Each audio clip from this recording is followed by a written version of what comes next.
Chapter 15, Straw, Straw, Straw. I woke to the sound of horses braying and geese honking. When I opened my eyes, I found I was in a dangerous position. A horse's rear end loomed right above my head. People shouted back and forth, opening stalls, grabbing buckets and ropes. Someone came to my stall and removed the horse, which was a great relief, but then another person came in and stuck a pitchfork into the pile of straw, narrowly missing my eye. I squeaked and quickly covered my mouth. The servant muttered something about rats and left. I didn't know what to do. If I walked out of the stables, would someone stop me? Were they still searching for the thief from the night before? I decided that it would be better for me to stay still until things were quiet, maybe until dark even, and then I could go home. I waited. I counted bits of straw, guessed how much gold it could all make. I wished for food. I wasn't used to being hungry for very long anymore, since I had been trading the miller for food whenever I wanted. I was so hungry I sucked on bits of straw, and then I was dying of thirst. My mouth was hot and woolly, so I drank from the horse's trough again. It's difficult to tell how much time is really passing when you're hungry and you're bored. They say that a minute is a minute no matter where you are or what you're doing, but my brain could never grasp that. I think time is a trickster. When I have a lot to do, time shrinks, but when I want something over with, it stretches and yawns and laughs at my torture. Sometimes the minutes hold hours inside of them. This was one of those times. I fidgeted and worried. I wondered what had happened to Opal. Had the king come for the gold? Would Opal go home then? Finally, the setting sun, reddish-orange, was filtering through the stable. The stable was loud and busy again, with servants unsaddling horses, feeding and brushing them. They all chattered idle gossip loudly. I was bored by what seemed so interesting to them.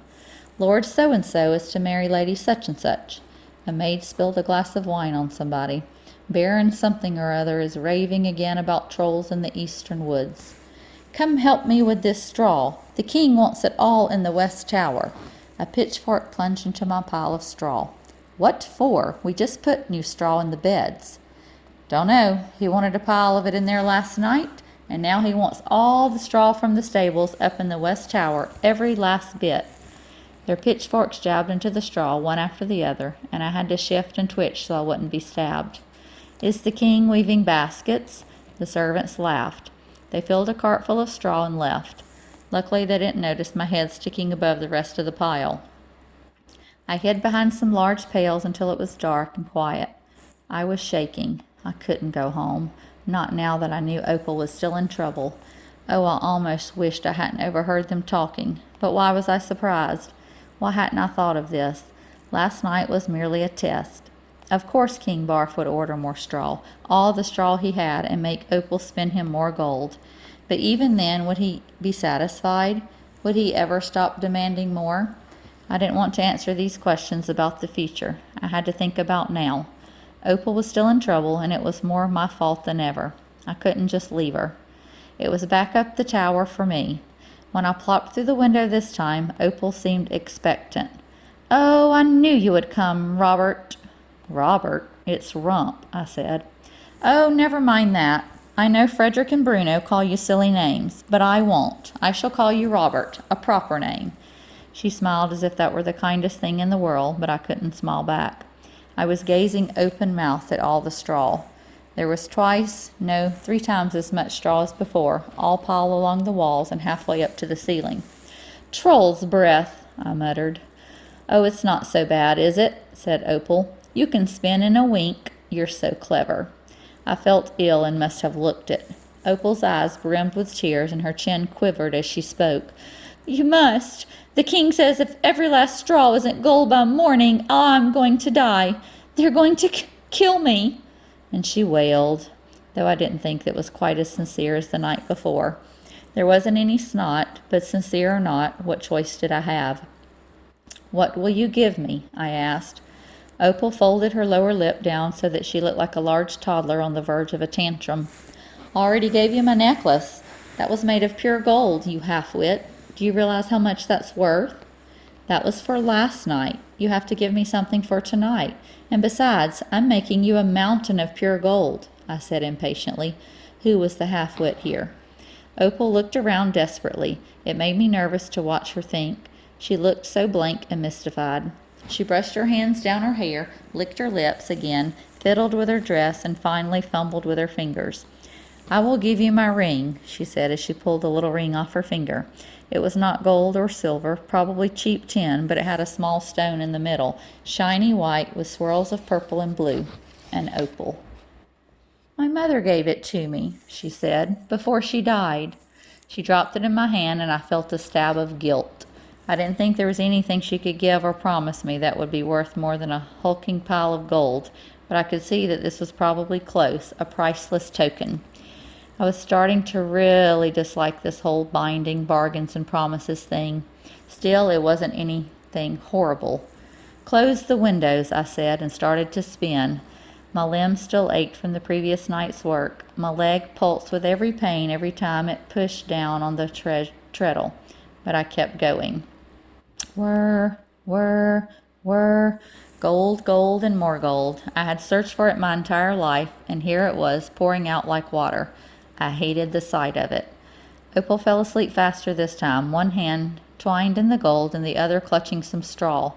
As the first rays of morning light reached the sky, I grasped the straws from her hand and spun them too. The gold was piled all around me now, and to me it just looked like heaps of shiny straw. I didn't see why people loved it so much. Just as I was descending the tower, the door unlatched, and King Barf said in his nasally drawl, "Oh, my sweet girl, you are a treasure beyond compare." My fingers were stiff and sore. My leg was cramped, and my back and head ached. Climbing down the tower was agony, but all I could think of was going home. Home and food.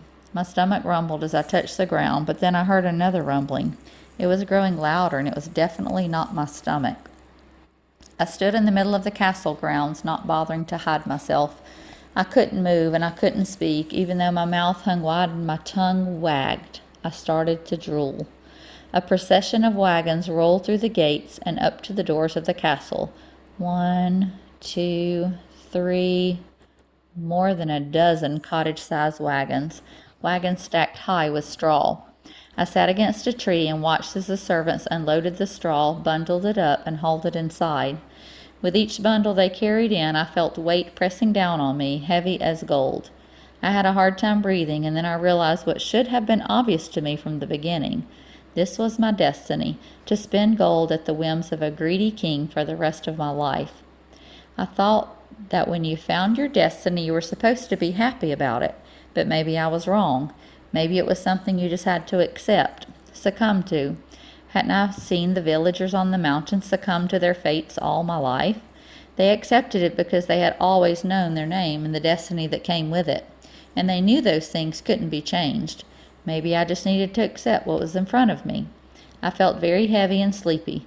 There was so much spinning to do. I should go right back to Opal now, but I needed to close my eyes just for a little while. I moved in the direction of the stables, but someone stopped me. "Ho there, boy, where are you going?" "To the stables," I said sleepily. I didn't care what he thought. "Not now, lad. We've got work to do." And he dropped a bundle of straw at my feet. "Take it inside and follow the rest." I looked up and saw a procession of people carrying straw on their backs to the castle. With a deep breath, I swung the straw onto my back. My knees buckled under the weight. I followed the line into the castle, up some stairs, and into a chamber.